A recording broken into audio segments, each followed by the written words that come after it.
Recording. Good morning, everybody. Welcome back to 22 Panels and the debut episode of our newest book club. Uh, right now, I'm just going to call it the Fourth World Book Club, unless one of you guys has a better idea. It feels like one to just go direct on, kind of like our milestone book club. But if somebody has a cool title, let me know. But yeah, Fourth World Book Club. Sean Harklerode, Mark Pracht from the Chicago theater community are joining me. Mark wrote a play recently about King Kirby, among others, and that other guy, Stanley. Stanley Lieber is a little Yeah, known yeah, figure, that's and right. yeah, That other guy. a play that I will point out was just this week nominated for Best New Work at the Chicago Theater Jeff Awards. I did see that.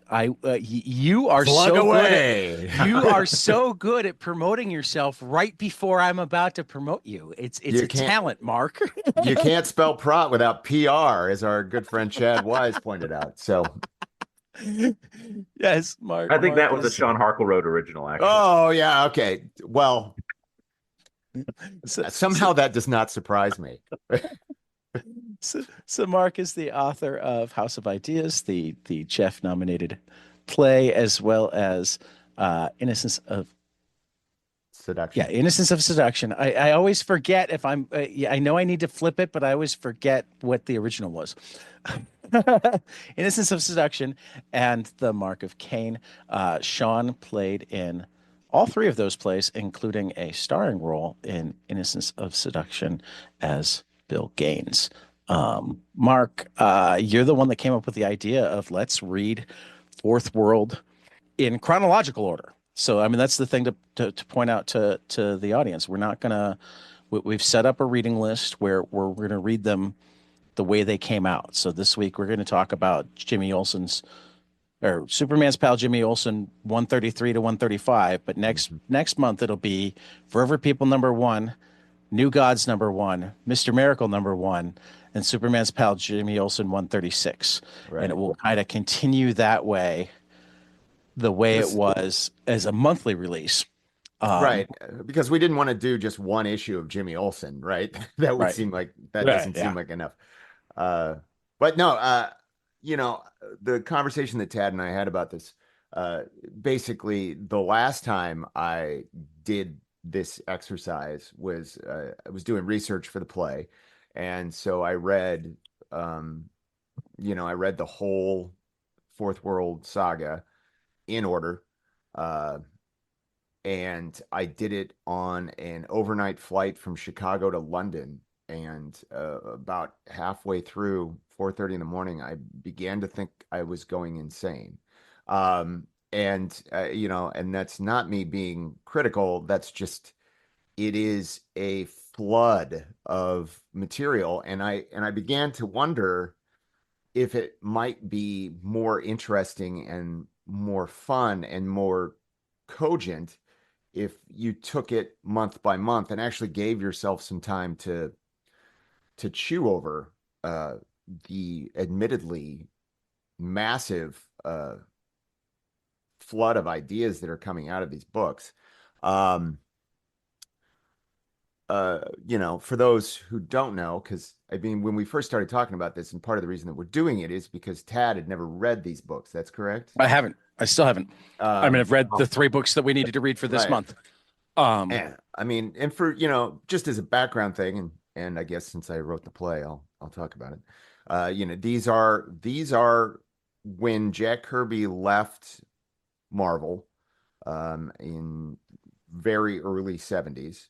Uh, he went to DC, who offered him a contract that was marginally better than what he had at Marvel, and Jack came in with this idea of wanting to do these Fourth World books. These were his ideas.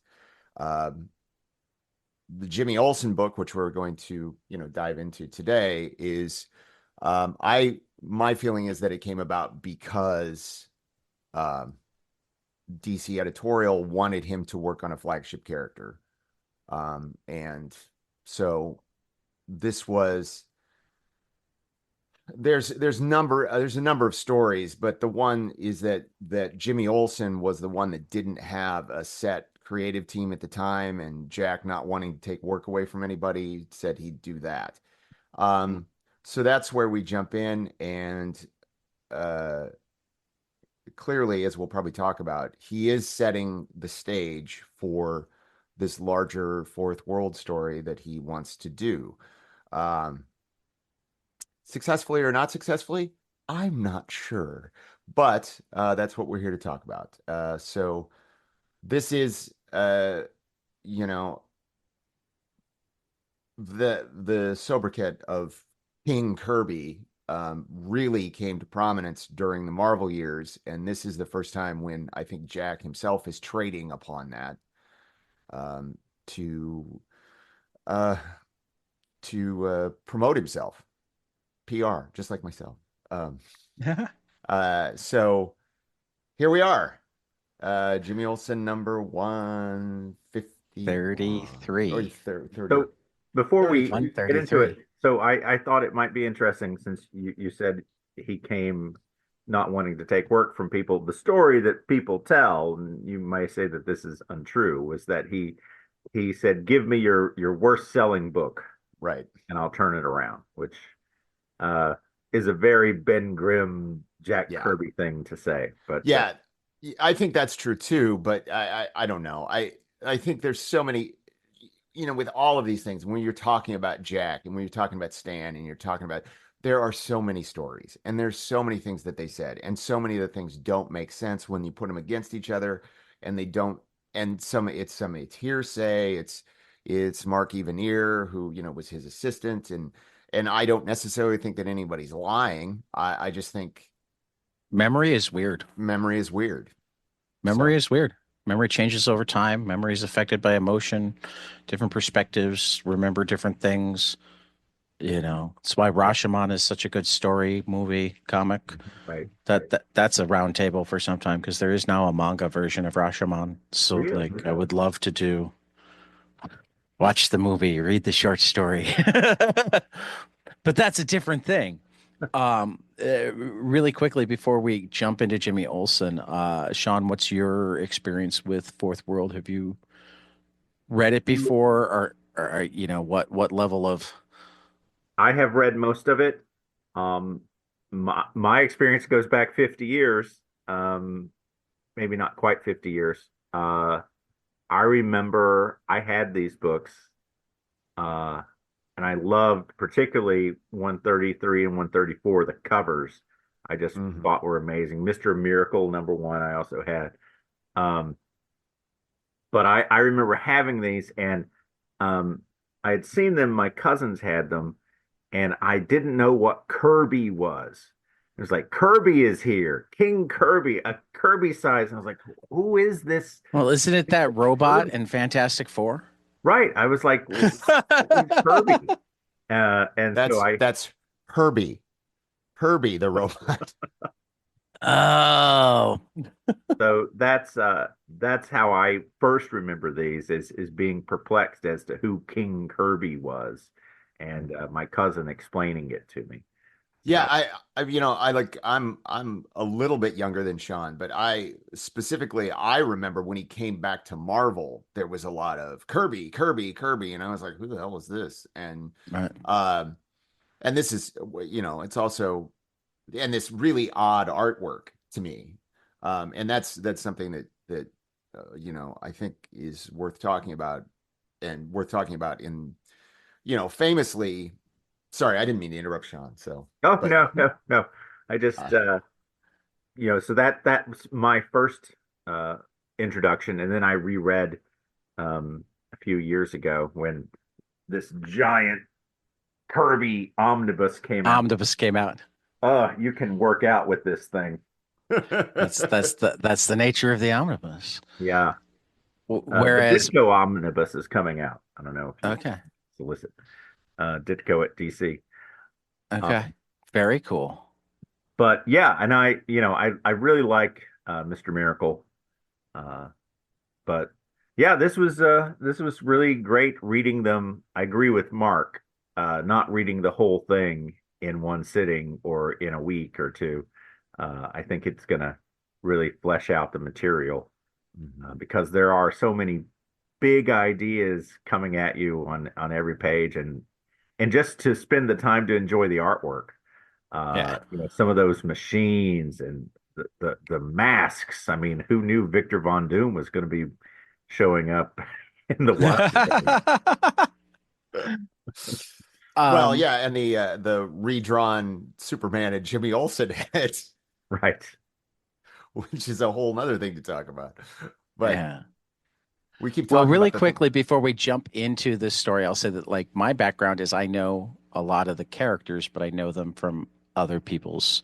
Like my deepest connection to Jimmy Olsen is through Matt Fraction and Steve Lieber, and my was Matt Fraction, wasn't it? No, Yes. yeah. Steve Lieber did the art. Okay.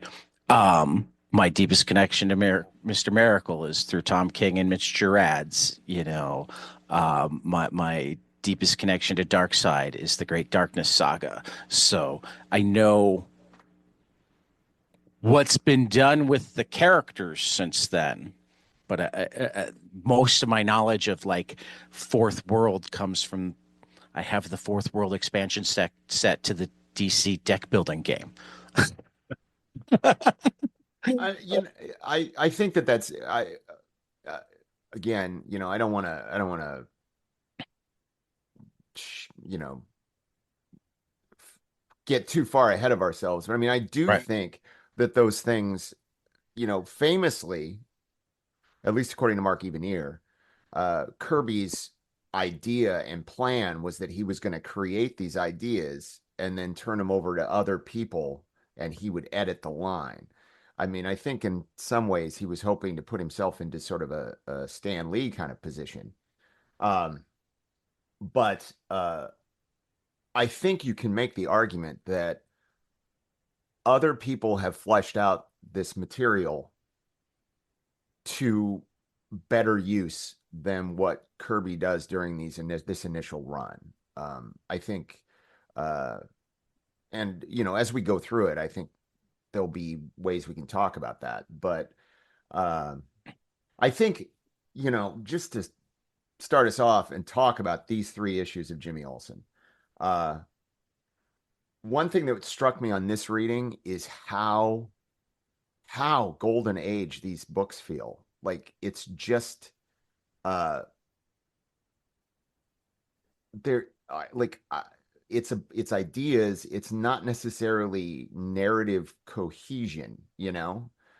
It's like I was sort of shocked at a time, where I was like, okay, yeah, we've got the Whiz Wagon, which is probably one of those great Kirby names, you know, and you're like, well, that's a big deal. And then I had forgotten that it first appears on the second page of the book. It's just like, boom, there it is. There's Yeah. no subtlety whatsoever in the storytelling. And that can be a crit, that can be a bad thing or it can be a good thing. It's I uh, think overall that's one of the things I enjoyed. What I'm just looking at that page, it's a great example of the one part that got to me a little bit, particularly because Kirby is an artist I would have thought wouldn't have wanted to cover so much of his art with word balloons. Is like every one of these word balloons, I'm like, you could like cut out two-thirds of the words here and make it better. well, I mean, And I yes, I that was the writing style of the time. I say that even more of Right. Stan Lee than I'll say it of Jack Kirby. But like your hope when you have the artist taking over writing duties is that like I'm going to show those writers how it should be done. well, but I mean, I also like I think that there was some effort. I think Jack was I think Jack was pointedly trying to make a statement about what Stan contributed, you Yeah, know. I think that he wanted, look, I can put words together too. right. And I he certainly can put words together. I'm gonna be flat out. I'm And gonna be flat out. He doesn't put words together as well as Stan Lee does. I will say that I think Kirby's best isn't as good as Stan's best. But this reminds me a lot of like that average Stan Lee comic, the Mm. one that you read because you're actually reading a whole run of them rather than Hmm. people say, "Oh, go read this issue." Right. Yeah. You I, know, I where you're building out the word balloon by adding as many adjectives as you can come up with, and better if they're two-word adjectives than one-word adjectives. Right. I actually, for all, that we know comes later, I felt that the writing in this was really good. I really enjoyed Yeah. the dialogue. It fit, it was counterculture. There's even a reference to Vietnam in here. Yeah. Mhm. I really, felt that it worked, and I was, pleasantly surprised with it. A little Hmm. loquacious, but that's Yeah. how comics were at Right. that time. Hmm. Oh no, But like it's really interesting. I think about this a lot. Because famously these books did not do as well as everyone hoped they would. Um, and when you think about this being on a newsstand with, say, a Denny O'Neil, Neil Adams Batman or Green Lantern, Green Arrow book, like right next to it, like how odd this must have seemed, like I suppose if you were a Marvelite, you'd be like, oh, it's Kirby, but like that's it. It's really odd, you know. I mean, and I think there's a lot of stuff to love here. I do get narrative whiplash sometimes when it's like, okay, these guys, the Harrys live in a like essentially a giant tree house, and I loved the treehouse though. Yeah, they're meeting on well, the giant trunk. He walks ahead of time. well, yeah, I mean, like it's awesome. Like, don't get me wrong, it is adventurous, it is exciting, it is inventive. Uh, I mean, that is, I mean, when you asked about doing this, I kind of pushed it off, but then I'm like, well, let me go read the first issue and see if it yanks me. And that's when I got back to immediately and said, well, I don't want to give up the pulp blotter, but I would like to right. do this. Hmm. And it was in part because of it was just Kirby Unleashed, Oh, sure. you know. Um, and because I think because it was in his head as he was drawing it. I think actually he likely did. I'm looking at page 5 here, and like there's a sequence where a guy is leaning over his desk where there's no good reason for him to lean over his desk except that he needs to because of the word balloons. So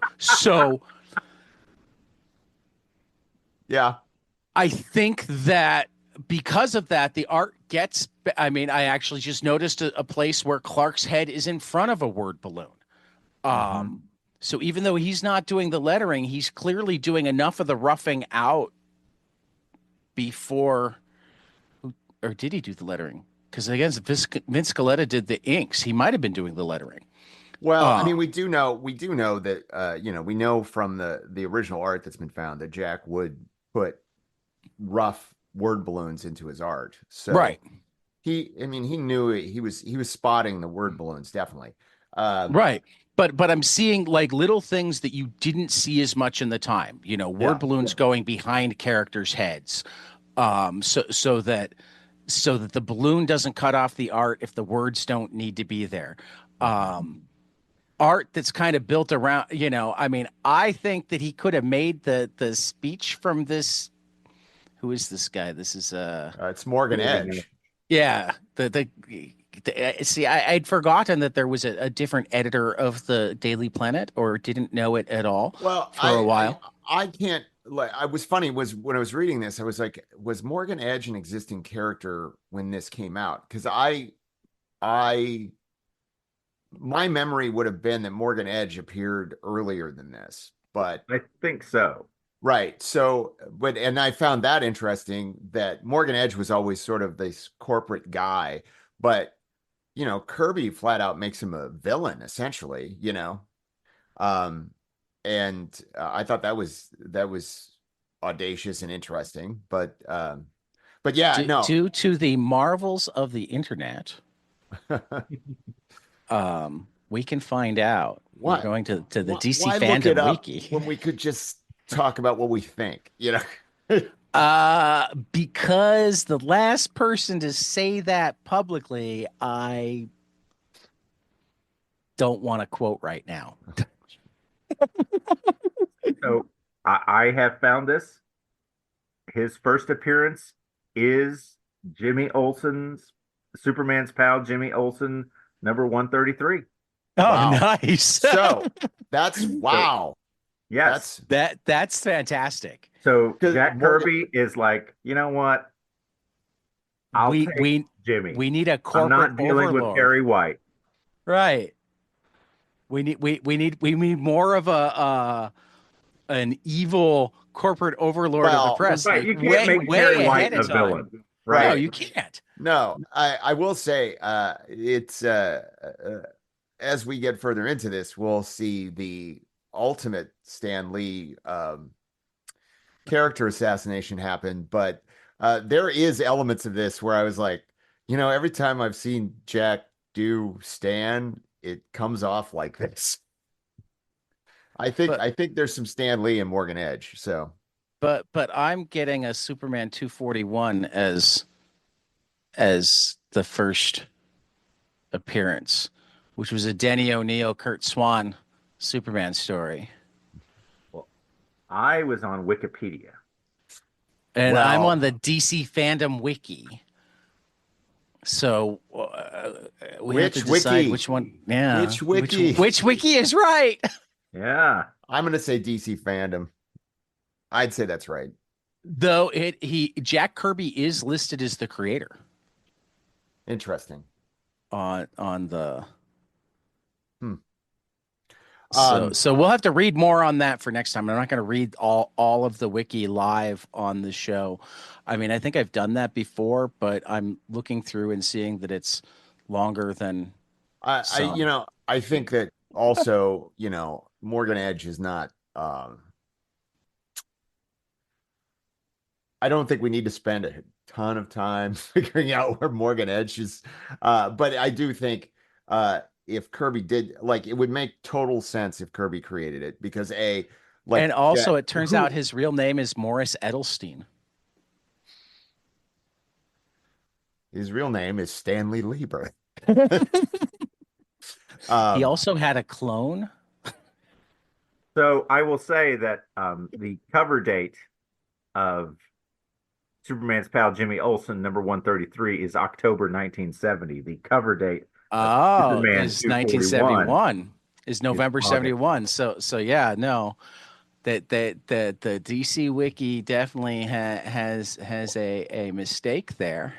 I mean, it's funny, but it is funny because I remember Morgan Edge well into the 80s, I believe. I mean, because that was Well, I mean, it says his last appearance was Superman 419 in 1986.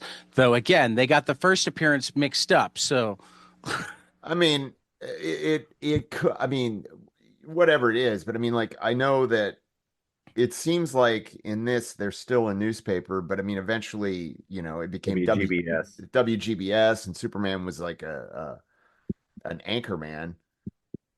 Well, I mean, I was like, how do you fly off and do things when you have to be on the air at 6 p.m. every night? But whatever. I was just reading it in terms of thinking of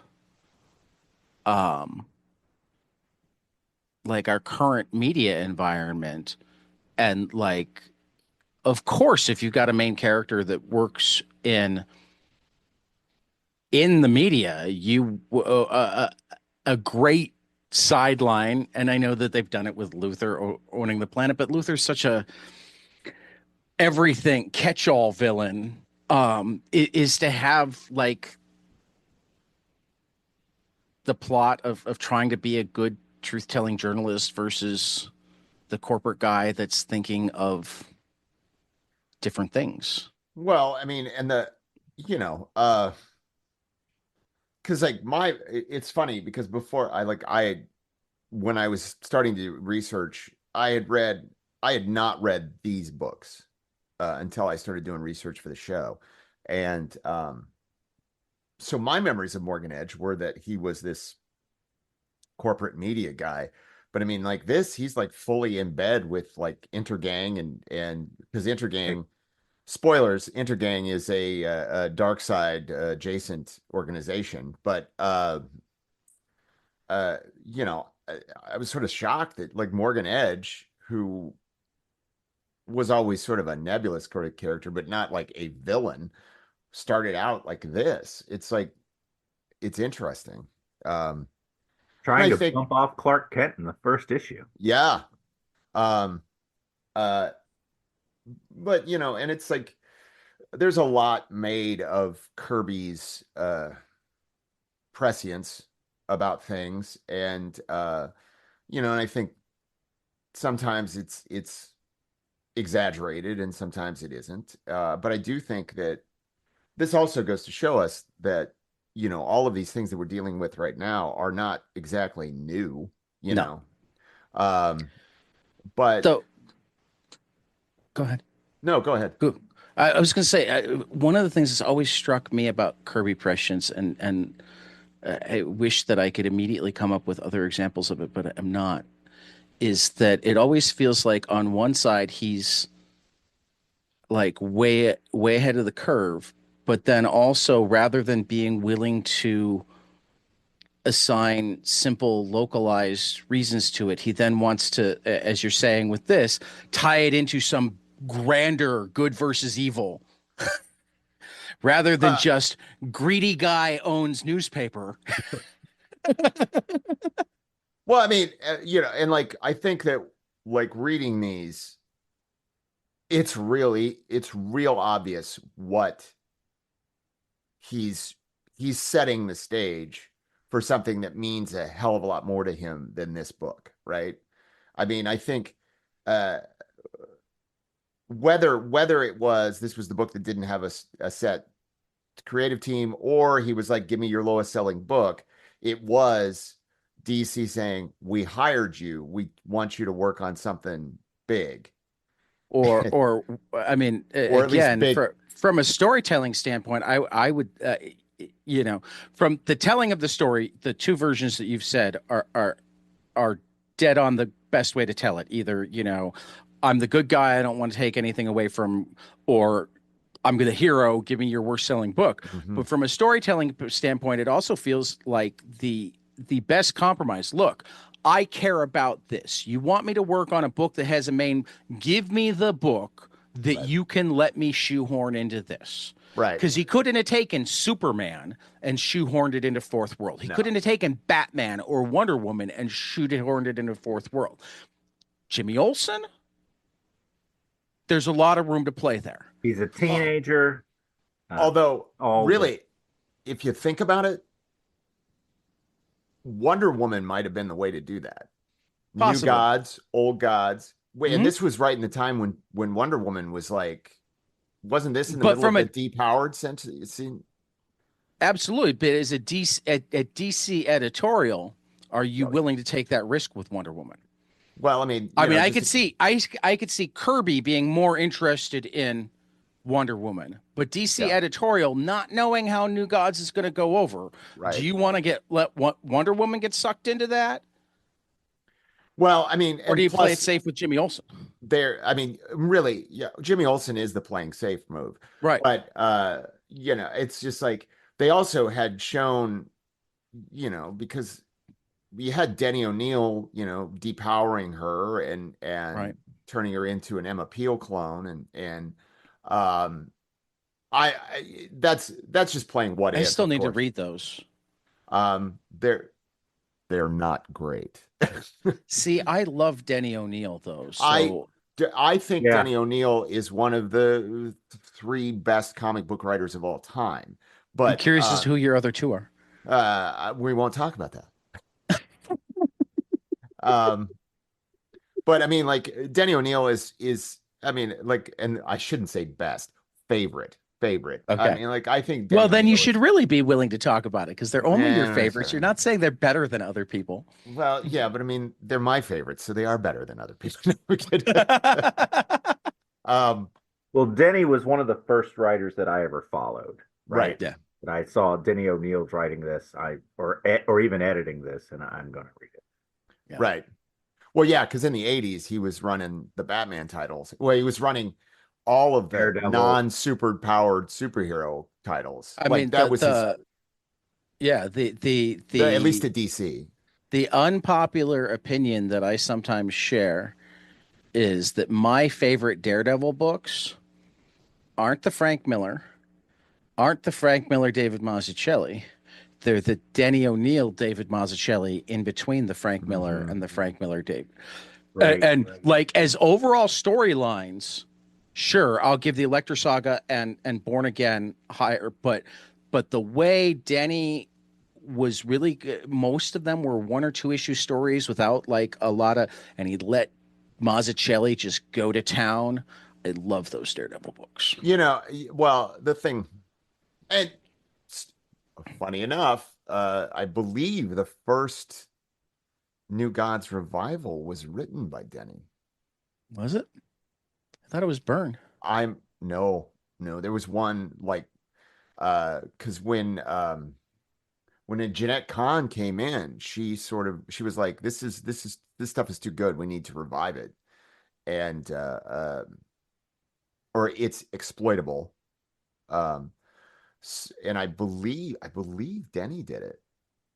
I mean, I totally believe it because Yeah. I could see Denny doing great stuff I mean, like what with. Denny was so good at, I mean, and really is that he could take this rip from the headlines thing, Yeah. and sometimes it was overwritten, but he would also take these incredible superhero concepts and slam them together and make it cohesive in like like I to come back to Jimmy Olsen, like that's certainly some of the things that are happening here.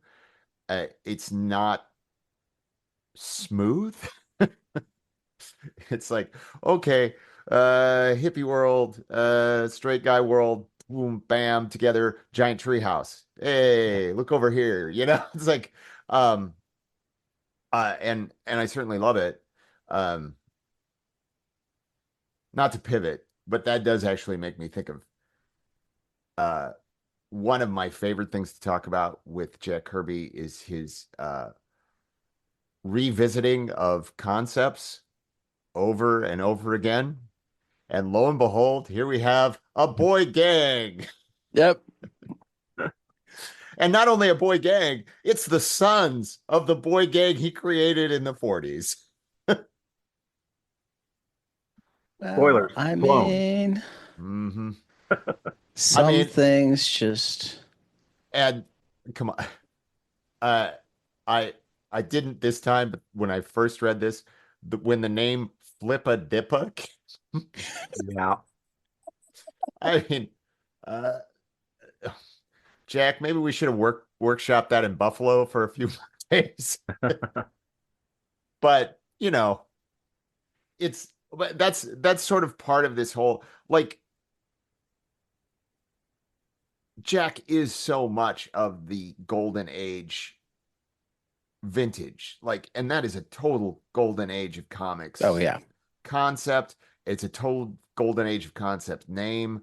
It's just like, eh, you know, and actually it was funny because as we were reading these three, I had forgotten that 35 ends with the revival of the Golden Guardian again from the Golden Age. And I was like, well, it actually is a really good place to pause.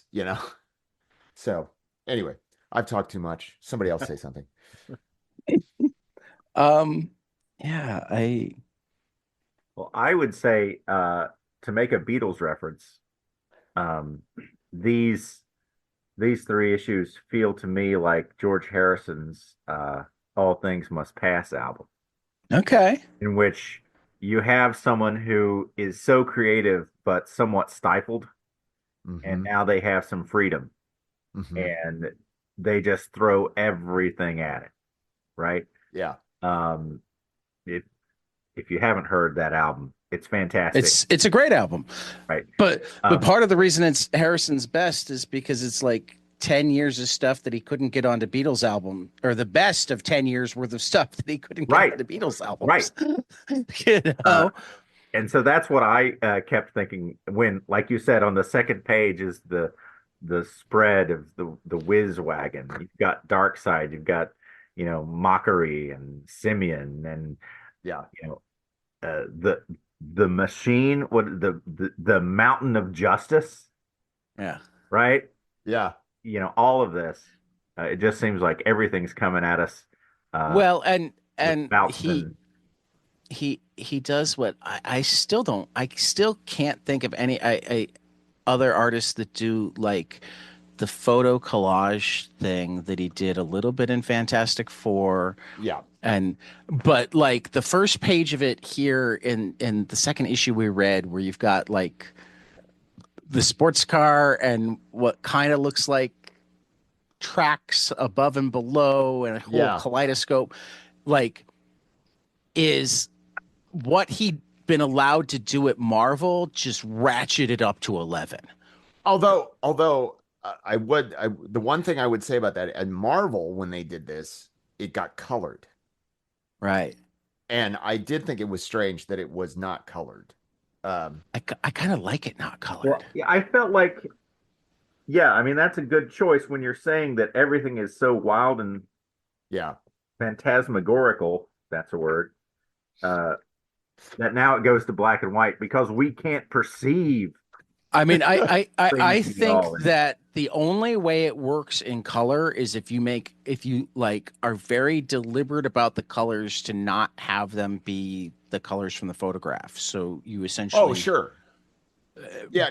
but also in a way that I don't know that they were set up with four color printing to. I know it could be done at the time because like Mobius could have colored it and it could have been put in heavy or metal or lot or even heavy metal, this and it would have looked right. Mhm. um though heavy metal in the States had some issues with Corbin's colors, so definitely metal or lot could have done it at the time.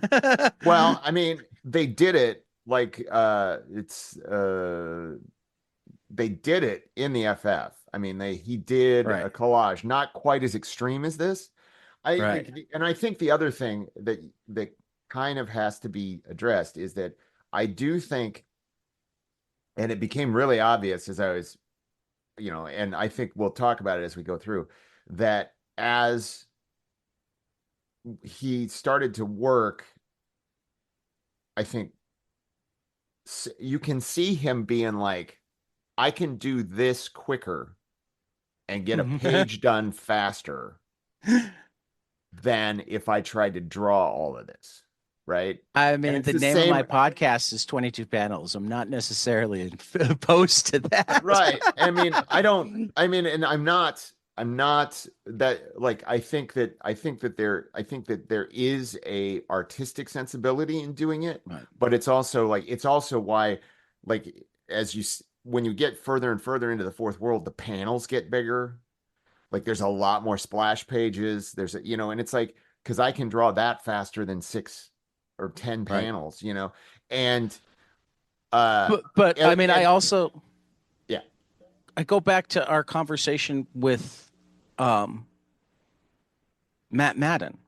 yeah, Part of the constraint of monthly comics is that it's 22 pages you have to get done. And in Kirby's case, it was essentially a weekly comic of 22 pages because yeah, started putting out 4 a month. So that's part of the constraint. But then you almost have to build yourself other constraints so that you're thinking in a way that you're still doing the best storytelling you can do in a right. way that you can actually get done. I mean, like, and believe you me, I would not trade any of those splash pages Right. for anything. They're amazing. They are amazing pieces of artwork. They're incredible. I think that these collage pages are incredible. Mhm. Uh, for myself personally, I would rather see a Kirby drawing than a collage, but that's just me. Uh, um, but I mean, it I was agree a, with it you was most of the time, but his also, collages are really fucking cool. yeah, yeah, okay. At least to me, No, particularly that, because almost at least the times I've seen them so far, I also feel like they actually tell the story as they're going. oh, So to of be able course. to do that cool thing and not have it break the storytelling is just really cool to me. Oh, it's super cool. I mean, I'm just saying that I would the magic of Kirby putting pencil and ink on a paper is, even with Vince Colletta inking. Vince Colletta, um, uh, is that that's magic to me. Yeah. And I think that's, I'm always gonna want, like, if somebody offered me the original artwork of, say, page 15 of 34 here, uh, I would be like, sure, I'll do that. But I would much rather even have page 14, where it's this terribly redrawn Superman face up in the upper right hand corner. I it's Talk to me about that because I hadn't heard about redrawn Superman. well, No. so, I mean, and Sean knows about this as well. When Okay, so DC hires Kirby. They bring in Kirby. They say, "We want you to work on a flagship title." All right, he says, "I'll do Jimmy Olsen." He turns in his pages, and immediately, uh, Carmine Infantino says, "These characters need to be on model." So basically, on model for DC at the time was Kurt Swan, for the Okay. Superman characters anyway. And uh, they basically went in and redrew most of the Superman and Jimmy Olsen faces. And you can find original artwork where it's the Kirby style Superman face, and Well, I mean, I had already been noticing that, particularly in the first issue, there appear to be like two different styles of Superman face sure. going. Um, I think the it's early, Al Plastino, I think. Yeah, I think Al Correct. Plastino did it. Yes, Al aping Kurt Swan. right. right, but like the early pages have a very familiar Clark Kent Yeah, look. yeah. Well, Um, I mean, and it's so odd because the Jack Kirby body language is so distinctive, and then you have this, very kind of your dad's Superman face on it, and it is disconcerting, and it is weird, and it is,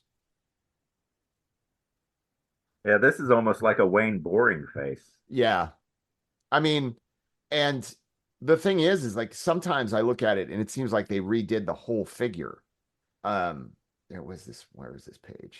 see, I'm looking at the one in 133 that doesn't feel redrawn is 19, page 19. And I wonder if it's because he did so much expression in the face that there was no way to redraw around it without losing the expression. Also looks like he does a lot of pictures where you see the back of Superman's head or the side of Superman's head, where there's not much to redraw.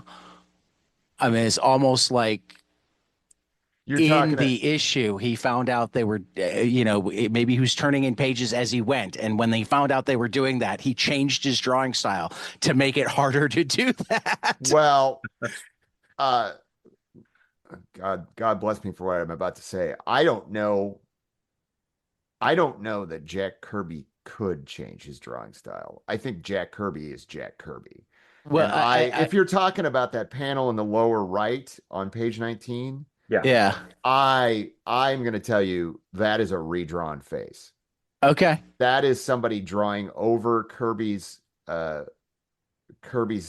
original art. My thing, one thing in the But panel. Bruce Banner is right behind it. You mean Peter Parker? Steve Rogers is in here too. He's in the mall Yeah. there. Yeah. But I'm also like that panel right next to it is like that body does not look like a Kirby body. Yeah. It would be I mean, like, and there are people who have cataloged all of this stuff, and I'm sure Mark Right. Evanier could tell you, every instance where they redid Jack's work. And, you know, I I kind of see it both ways. I mean, like, I do find it super interesting that we have Jack Kirby, one of the greatest comic book cover artists of all time. And on these books, they have Neil Adams do the covers. On the The Jimmy Jimmy Olsen. Olsen books. And I think that's interesting. I think that is I don't know. Um it's very clear that Infantino, who was essentially the editor-in-chief at that time, editorial director. Editorial director. Um, I think it's pretty clear that Infantino had personal fondness and warmth for Jack, but I think that I think Carmine thought he had a responsibility to the company, and I think that uh, it was a different time. It wasn't, like now we can have a character look like 4 different ways in 5 different comics, and everybody's like, oh, that's just the style of that artist. And I think that in the 70s, it was just different. I think that everything had to look a certain way. Well, I mean, now everything is Batman, right? What DC has 20 Batman books a month, Right, or however many. right. But you can't underestimate the percentage of sales that Superman represented for DC Sure. up until the 80s. Mm-hmm. So yeah, you're protecting the Well, I mean, crown jewel. even the Triangle years. Yeah. So I mean, that was also the era of No Man's Land, and like it was debatable which was the overall moneymaker between the two Tad, at the time. when we start the Triangle Years podcast, I'm Yeah. all about Well, then maybe that's what we'll go from here to. I mean, we've got what? I read a lot of the Triangle got years about- as they were coming out. that was a soap opera. I mean, that was It my was. weekly. Those were my stories. Yeah. Yeah. My stories. My stories. I gotta pick up my stories from the comic shop on Wednesday. You know what? I was only tangentially here we are. We're in the first episode of Fourth World, at least 15 months of this. And we're like, let's do this next. Yeah, like, yeah. Okay. We're booked through April of 2026 if we don't have to skip any months. Right. And we're already talking about what to do next. And we might want to do some other like Fourth World stuff before that, but Kirby is exploding our mind. Exactly. Well, he's gonna electrocute you in the mind. Electrify, Jack. Electrify. That is the one thing that I will never, ever, ever deny about Kirby. Kirby changed the way people looked at and thought about superhero comics and what you could do with them. 100%. And there is visual tropes and visual stylistic choices that he makes all the way back to the 40s and the 30s that to this day people use. And and you've never seen a more dynamic figure than a Kirby drawing. I mean, that's just it.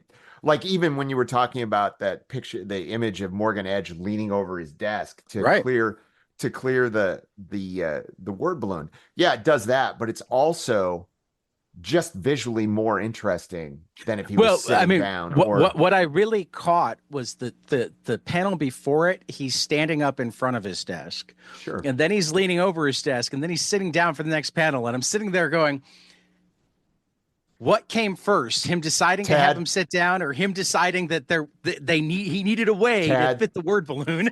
Tad, if you're going to worry about stuff like that, we might as well just not go on. But Mark, that's just how my brain works.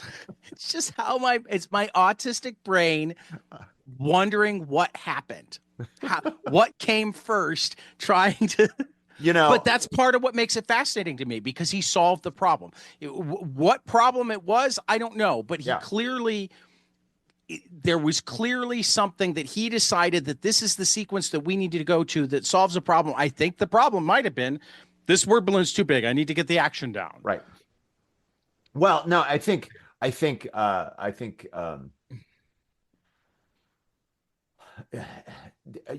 famously,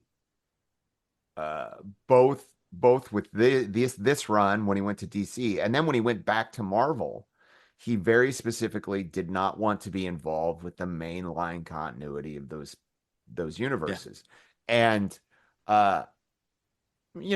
there's an artistic freedom in that. There's also just a lot less stuff you have to keep track of.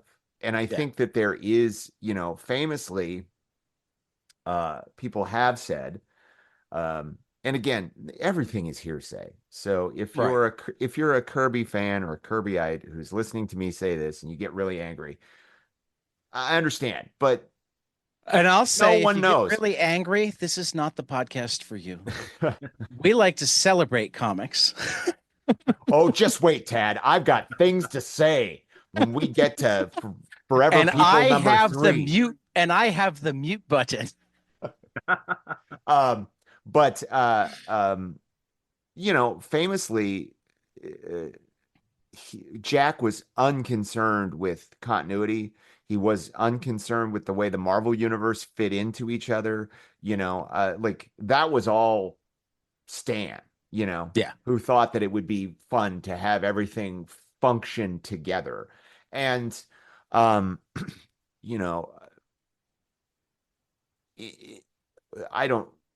some people love both. Some people love it one way, other people love the other. Personally, me, I have been famously speaking on social media for the last several months that I am so sick of canon.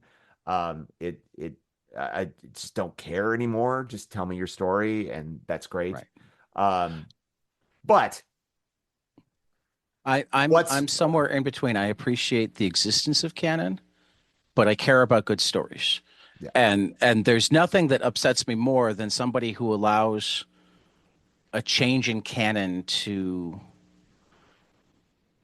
like affect how they look at I have a friend who has trouble enjoying Star Wars anymore because the legends are legends now rather than canon. And I'm like, but the stories are still there.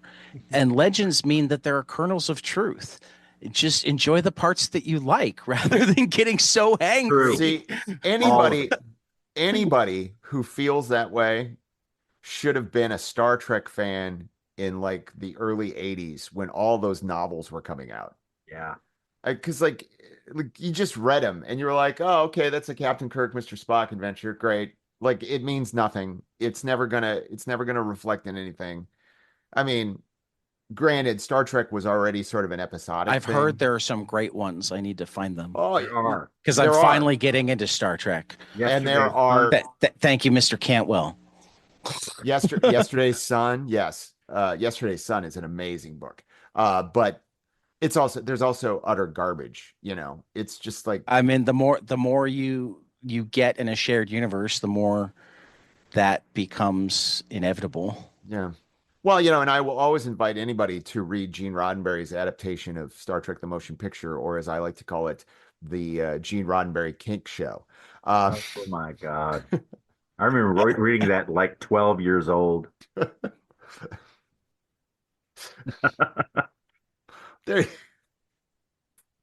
It's kind of on brand for the character, but when Kirk's like, well, if somebody has sex with the probe. and being offended that people think he and Spock are in a relationship. Yes. Not not offended that they think he's homosexual, but offended that they think he could only have sex once every 7 years. Which, of course, this is way off topic, but like, yeah, who cares? But it's It's great, is what if you, it is. I remember, the pervasiveness of the slash fiction in like the early 80s was like, I remember going to Star Trek conventions in the early 80s. I was like, I don't know, 15 or whatever. And it was just piles of it, and like, anyway, but I mean, and that's, I have I'm not offended by it. I don't have any problem with it, but it's also like, wow, there's a lot of people who really want to see Kirk and Spock chained up in a dungeon naked. It's like, I mean, That's some anyway. real season 3 crap right there. I was actually very Sean, as we record, Sean had a social media post last night about being in a bar watching Star Trek, and I was like, why am I not there? Yeah, Oh, which wait. bar is this? I was doing a play, yes. Yeah. What bar were you at? Oh, I was at the the bar in the back of the liquor store over on Western Avenue, and they had a hockey game on, and he was like, "You interested in this?" And I was like, "No, not really." So he turned it on Star Trek, so I watched Star Trek and Night And Stalker. Sean went, I'm coming here every Saturday night. Anyway. But, back, oh, go ahead. No, go ahead. I was just gonna say, we talked about Vince Coletta, and it's there's some really fine work in here. There's a Yeah. couple of pages that I'm like, are not great, but for the most part, I this is some of the better work I've seen from Vince Coletta. It's true. When I look at, his Thor work, some of that, man, must have been just Yeah. under a deadline. Yeah. No offense to Mr. Coletta, but um, Oh no, I have a I some have of a this is really good work. yeah, no, I actually have a book about the Coletta. I think it's called The Thin Black Line. I mean, and it was Yeah, like thin. it was he was the guy that they would be like, I need 6 pages done in 24 hours, and he'd get it done. And he'd get it done by erasing anything he thought was unimportant, which, True. Now I could take a look at the Kirby originals and see where uh, yeah. Vinny had undone something, but But I mean, I feel like that was always about deadline. And, you know, I don't know. I like Jack was, I don't know. I think, but I utterly agree with you. I think that these books represent much, uh, some of Vince's best work. Obviously, once we get into the fourth world proper and we start getting Mike Royer in there, that's when some real magic starts happening. right. Um, but it's also like it is interesting because when Kirby came over, like almost immediately there were people like, this art is crap. This is, and the funny thing is, looking at these books, um, the most egregiously bad stuff is the redrawn heads and some strange inking choices. Like, I think that if Mike Royer had inked this and they hadn't demanded that the faces be changed, uh, the book would look a lot better even than it does, and it looks good now. Um, so I don't know. I think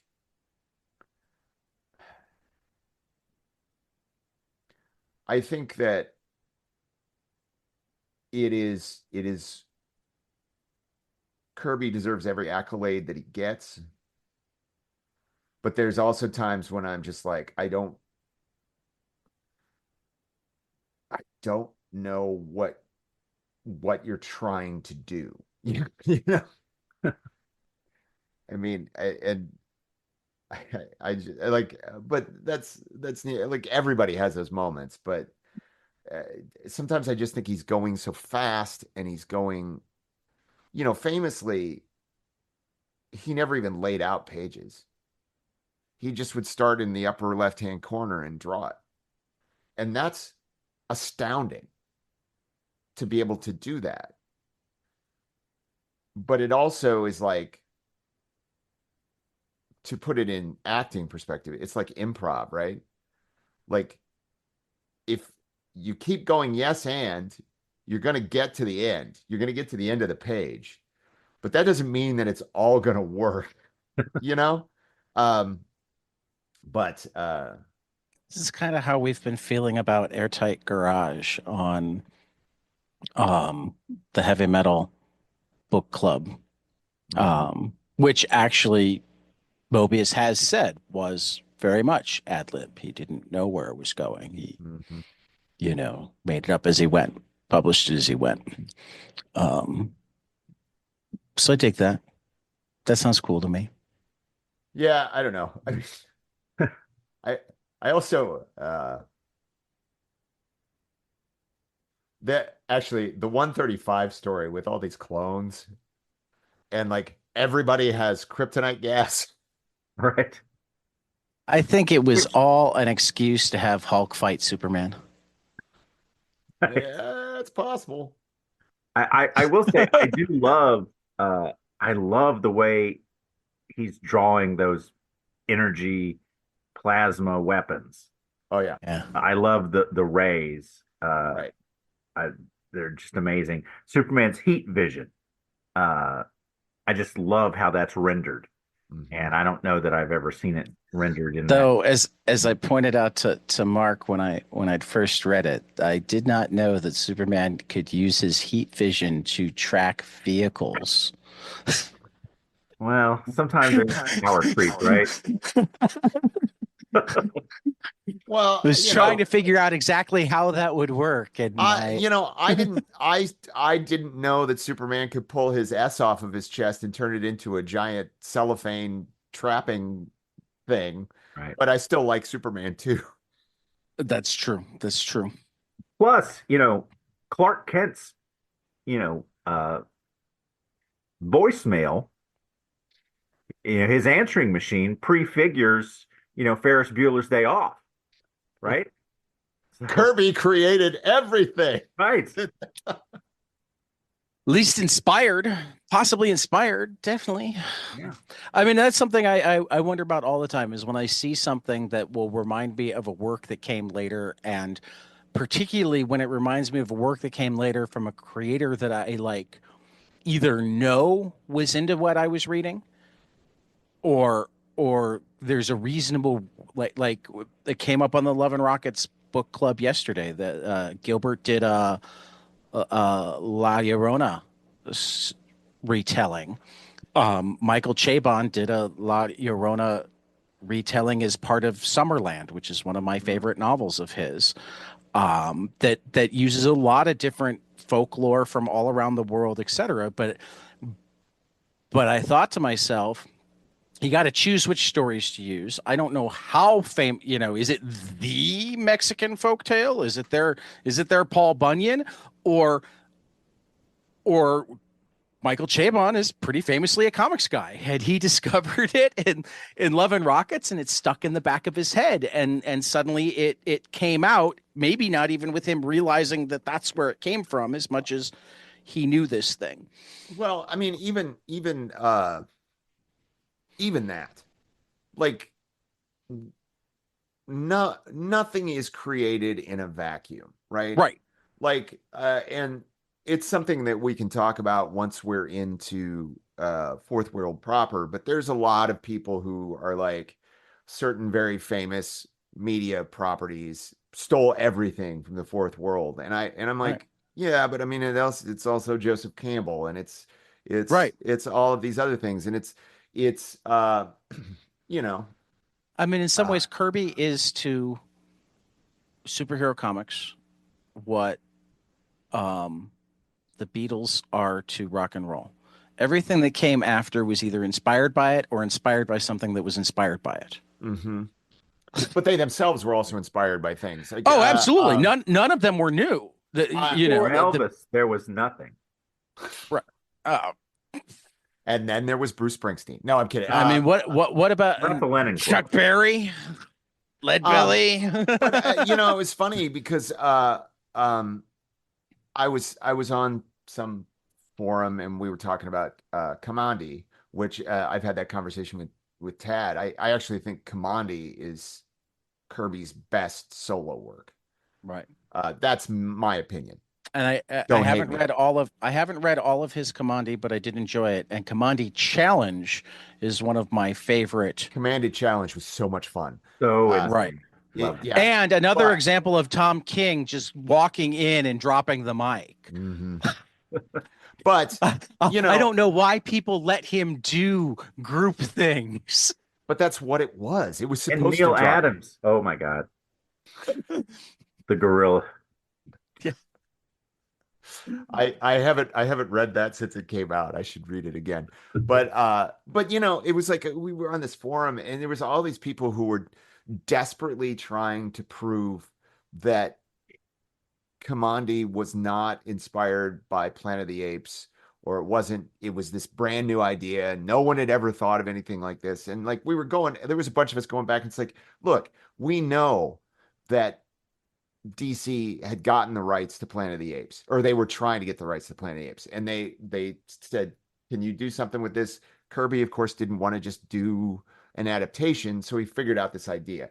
Then they couldn't get the rights. So then he changes it into something else. And they were like, well, yeah, but who had talking human-like dogs? And then somebody was like, look, here's this Kirby story from the 50s where he has talking human-like dogs and cats and stuff. And it's like I think there is a desperation among fan circles, and it's everywhere. It's not just the Kirby stuff, but there's a desperation to prove that somehow this person had not been like he came up with this completely, and that everyone should just bow down to him or her because they invented all of this. And it's like that's not the way this stuff works. One of my favorite things to say is if you wanted to be completely original, you're about 1 billion years too late. Oh yeah. Like that line that there's only 6 stories is not incorrect. No, there's different ways to tell each story, but I mean, it's also like there are different ways to cross the stories. I mean, there's a reason Joseph Campbell is and Joseph Campbell, it should be said, it didn't create the archetypes. He looked at the history of literature and mythology and said, this is what we've been doing for thousands of years. Yeah, like, and that's the other thing is like people are like, oh, Joseph Campbell, everybody does what Joseph Campbell says, and I'm like, he didn't say anything. He did a research project, and put it, it's like he was an anthropologist. Yeah, that's right. But I don't even want to touch it, but certain high level comic writer who was revealed to be kind of awful recently. And now there's like, oh, he stole this from this and he stole this from that and he stole from that. And it's like, okay, like everybody steals from everybody. To be fair, there have been people who've said that about him forever. Sure. And also those of us who love his work acknowledge that forever. What we loved wasn't that he did something completely original. It was that he took these things and made them something else. He did them in his way. And that's the thing. It's like, you can say all of this stuff. And like, you know what? I can go to that work you're citing, and I can probably go back 10 years, or I can go back to the 30s to some pulp magazine that's going to have that exact same story or that exact same sort of style of story. And that's like, that's the way it works. It's one of the reasons I've loved doing so many book clubs on this podcast and doing them in so many different directions. Sean and I will be doing comic strips later this afternoon, because you get to see how the creators know. I mean, it's like the musician's musician. Nobody knows who. I mean, now people know who Leonard Cohen is, but for the longest time, people didn't know who Leonard Cohen or Tom Waits were. But if you were a musician, you did. If you were a songwriter, you did. There were no musicians that didn't know who Warren Zevon was. Right. Right. Yeah, no, I mean, Plenty like, in the general public. yeah, I mean, and it's just like, I think that, um, and I think it takes nothing away from Jack No, Kirby to say, no. If you love a craft, if you love an art form, you're going to throw yourself into it, not just in terms of making it, but in terms of studying it and learning about it and knowing about. I mean, Neil Adams was a great artist, and in some ways, his greatest contributions to comics, even though he may have overstated how much he did, are things like getting Siegel and Schuster credit, getting artwork back for people, because he understood enough of the foundations of what he was standing on that he cared about it. sure. Well, yeah, I mean, and like, well, that goes into a whole thing where, uh, at a certain point, it was also coming to an understanding that things like original artwork had value Right. to certain fans, right? Hmm. That in the 1930s, in the 1940s, in the 1950s, when everybody thought it was junk culture that was just getting thrown away, like all of those artists, you read these interviews and they're like, "Did you get your artwork back?" And he's like, "Why would I want it?"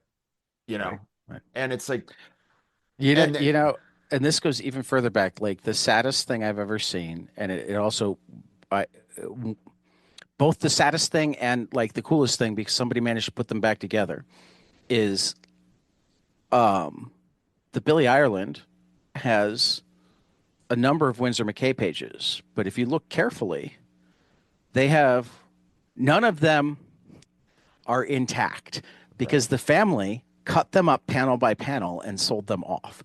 They yeah, had to be recollected Wow. to put together a page because well, the family only saw them as like, oh, we could get $5 for the page or we could get $5 for each panel. right.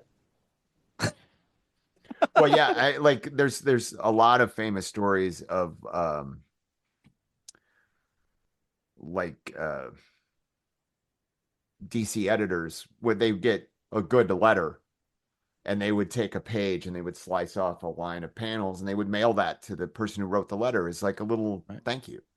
Right. And nobody thought twice about it. And And you that's know, one of those things that I feel for the author or the page guy that should have gotten paid better, but also is like the coolest thing ever that a kid could have gotten a line of panels just for so it's like I wish that DC had appropriately paid for the original art to be able to do that.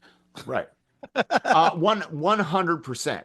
Like what I'm talking about does not absolve anybody of anything. It's just Right. that was the like you turned in your Yeah. work and you were done. You got paid for Right. the work you did Hmm. and you turned it in and they Hmm. they owned it. Hmm. They Right. owned it, right? Right. I'm doing finger quotes.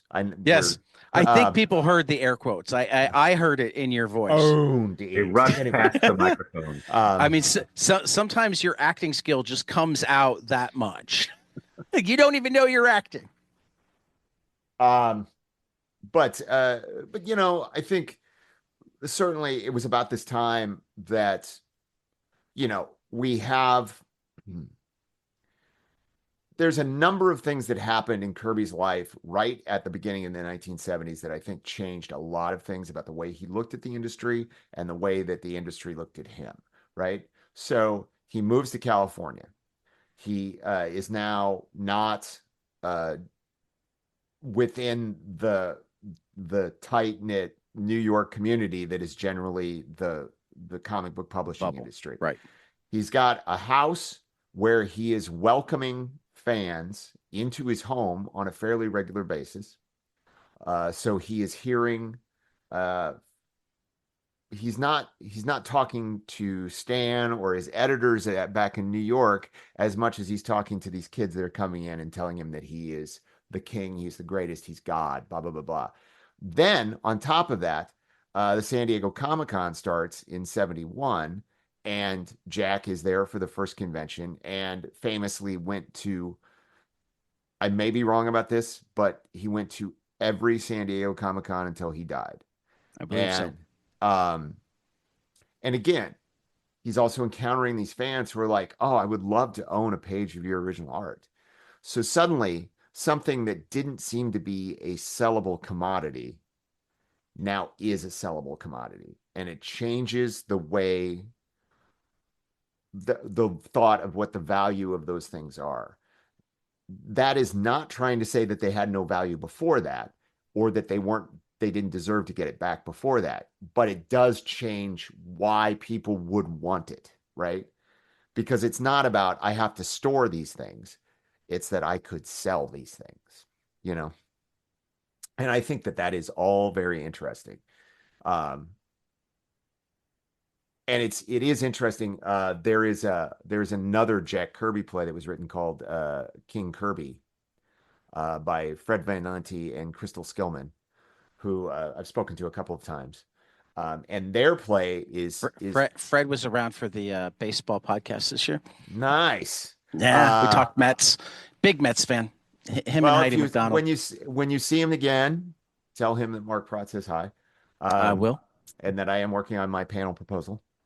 Cool, cool. But uh, they had scenes where they were talking about how there was this artwork that had somehow gotten out to fans that was now going on sale at like Sotheby's and stuff for thousands of dollars, and Jack was seeing none of it. And uh, one of the things I really loved about that play was that it did actually grapple with that idea that Jack was not only getting screwed by the company, but there was all of these fans who had this material that he was not getting compensated for either, that it's somehow gotten to them. So I think that, and that's a real simplification of what's in that play. Forgive me, Crystal and Fred, if you're listening, because I am making that very simple. But I just love that element of it. I love that element that's really right in the period where this material is coming out.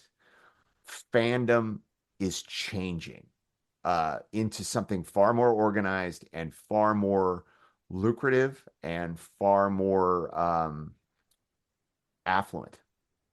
Like there is the money to do these things, and there is the money to amass large collections of golden age books and stuff like that.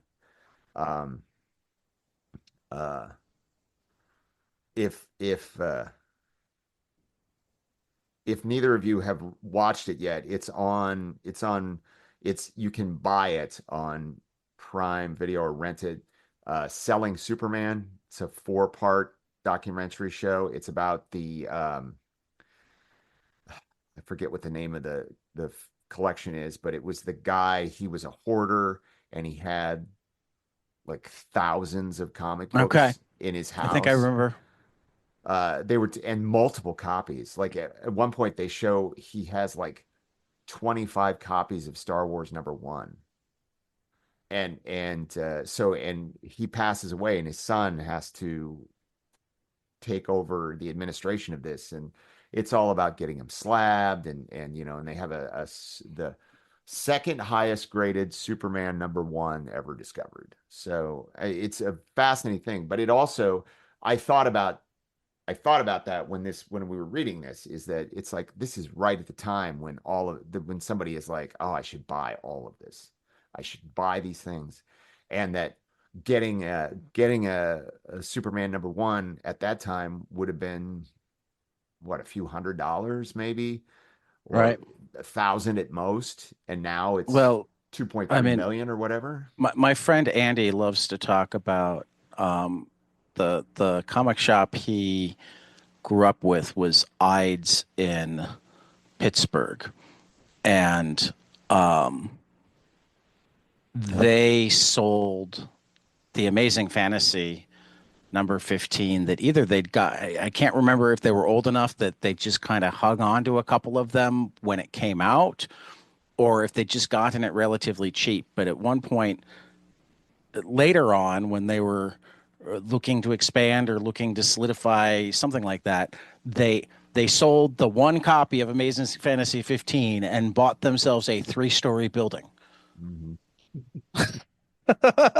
I mean, Yeah. like, and that's like there was fandom before the 70s, obviously, but I think Right. that that kind of money in it, I just don't think it existed. Right. Um, you know, you have people like Michael Uslan, with his collection, but you know, other people, Roy Thomas, all of those guys, clearly were collecting and they had a bunch of stuff, but it just what I mean, like that's when the big business of fan culture started in my opinion, from what I've read. So, Yeah. um, Well, and at I some point it became an investor thing. right. And now the people that are paying that kind of money are actually, it's hard to even call them fans. Some of them might be, but some of them it's just the way they diversify their. One of my favorite things in that selling Superman thing is there's a guy who works with the Sun, helping catalog this collection and everything, and he is like, I fucking hate slab comics. I hate them. And Yeah, I there's do a too. scene where they have him with a book. They don't show what it is, so I'm sure it's not. But he's literally jumping up and down on a slab book to break it out, and I'm like, all Wow. right. I mean, like, and I love the fact that point of view was presented by one of the major guys we're following in that story. Um, anyway, totally, that's my I totally recommend it. It's a fascinating thing, and it's kind of disturbing and kind of wonderful all at the same time.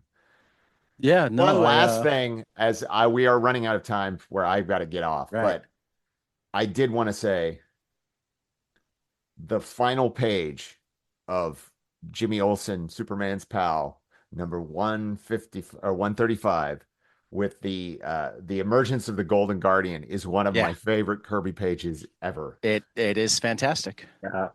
And Uh, next up, the DNA aliens. well, and don't look at the cover for the next issue because it'll tell you who the DNA aliens are. Yeah, so that was fun, and I think a good um I am introduction to Fourth World and Kirby. I am Um, very excited to jump into the fourth world proper. I think yeah. the Well, it well, for next month it'll be Forever People number one, New Gods number one, Mr. Miracle number one, and Superman's pal Jimmy Olsen number 136. This Where is we'll just find out about the prologue. DNA aliens. what did you say, Sean?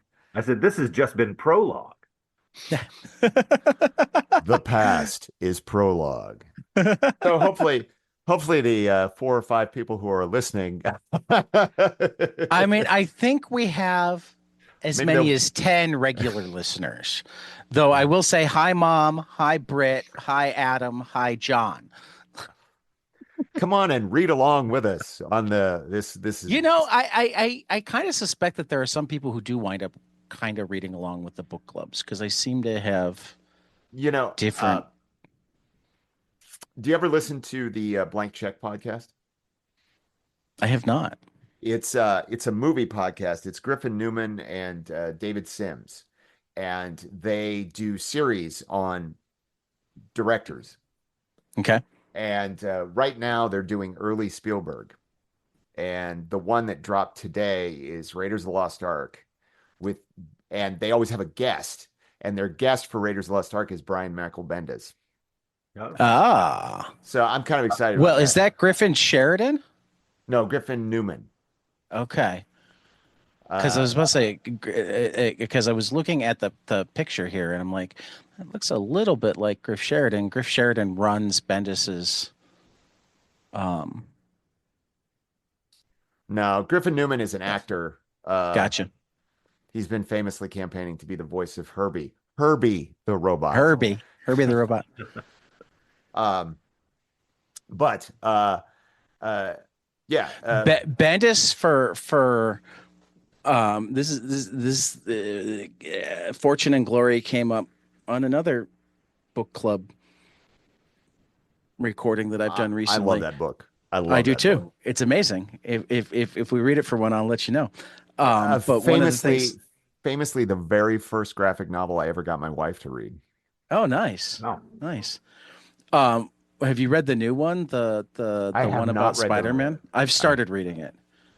The Spider-Man musical. Yeah. Yeah, I want to read it. I haven't Yeah. found the time. So No, I get it. But what I learned I think it was in Fortune and Glory, because there was also the Total Sellout that came out at roughly the same time, at least in collected form, was that Bendis's first foray into comics personally was the shot-by-shot adaptation of Raiders of the Lost Ark when he was like 12. yeah. He made like a 400-page adaptation of Raiders of the Wow. Lost Ark. Well, that's probably why they asked him to do it. That's my guess. So I'm gonna want to go listen to it. You I know, have it like up. We'll put it in show notes. this series, the Spielberg series, they just finished David Lynch actually. So, which timing wise, they couldn't have been Right. Right. But the Spielberg one has been really interesting. Listening to the 1941. They, sorry, this is way off topic, but the 1941, like I've always said, there's nothing wrong with 1941 that like 4 or 5 musical numbers wouldn't fix. And they apparently, like Spielberg said that, and that they all talk about the jitterbug dance sequence is like the best scene in the whole movie. And if there was 4 or 5 of those, that movie would be amazing, and it's like, but That sounds cool. John Wayne, they're like, John Wayne said no to the playing General Stilwell because he was like, Steven, don't make this movie. I will think less of you if you make this movie. It's un-American. And they're like, John Wayne might have had a point. It's like, you're making fun of World War II, an awful thing that happened. So it's a great podcast. I love listening to them. Every once in a while, I'm like, well, I mean, come on. I'm definitely gonna have to listen to the Raiders episode. I have not listened to it yet. It does look like they went through the Jelly trilogy, they call it, the 3 films with Joe Vitarelli. But somehow managed to do five months of that. There are five. Yeah, five they episodes do. of that. They have Analyze Patreon. this. And Mickey Blue Eyes analyze that, and then they have they have Amblin and Columbo. Yeah, they have their main feed that is their main thing, and then they have a Patreon feed that's their more esoteric stuff. Like when they were doing the Lynch thing, on the main feed they were doing the movies, and then on the Patreon feed they went through. I think they went through Twin Peaks. Oh, okay. So, anyway, that's my recommendation. I love that. That is my Monday morning while I'm at work. I just put it on and I work and listen to them riff on the movies. So, they didn't love Close Encounters as much as I do. So, but I don't know that anybody You do. does. What? I'm just saying you love Close Encounters. I love Close Encounters. Best Spielberg movie ever. I did just get Jewel on 4K. I just got the Sugarland Express on 4K just because they did it on that show, and I was like, I should watch this. I've never watched it. Interesting movie. Anyway, I have to go. Right. I'm sorry. For Mark Pracht and Sean Harklerode, this has been the Fourth World Book Club on 22 Panels. We will see you after the next page. Hey guys, this is Tyler from 22 Panels. I'm here to tell you all about our Patreon. If you enjoy this show, please consider donating to our Patreon to keep this show going. We have many different tiers, all different levels to help you decide what's right for you. Okay, so get on out there to patreon.com/22 Panels Podcast.